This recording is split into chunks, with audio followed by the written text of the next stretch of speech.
oo wasiiradda halkan hadda iga taagan iyo ra'iisul wasaaraheedaba uu shaqada ka eriyo waxay ahayd inuu isaga iscasilo waxa la doonayaa oo maanta aan u baahannahay waa inaan runta ka hadalno midnimada maalin walbaan u taagannahay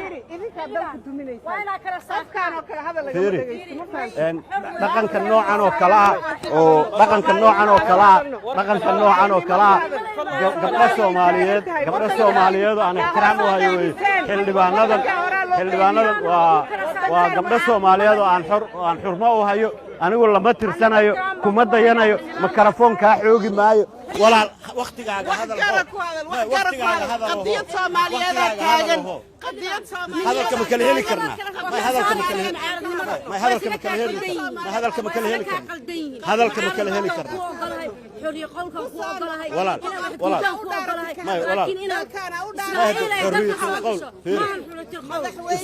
midnimada dalka aniga idin ka nacab midnimada dalka aniga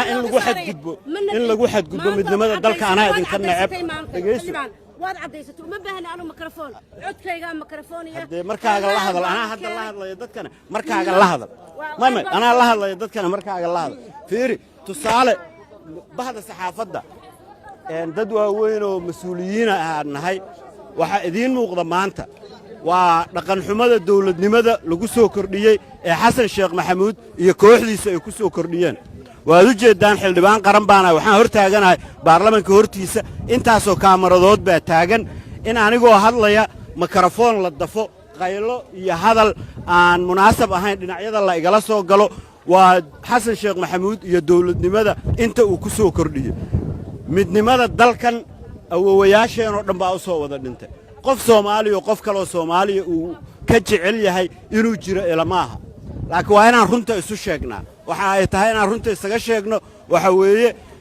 in midnimadu aanay noqon wax qof uu nafis siyaasadeed ka raadiyo midnimadu inaanay noqon wax qof uu ka shaqo ku abuurto oo xilliga uu isagu doonayo kaliya inuu dadku yiraahdo hal ii tanaasulo uu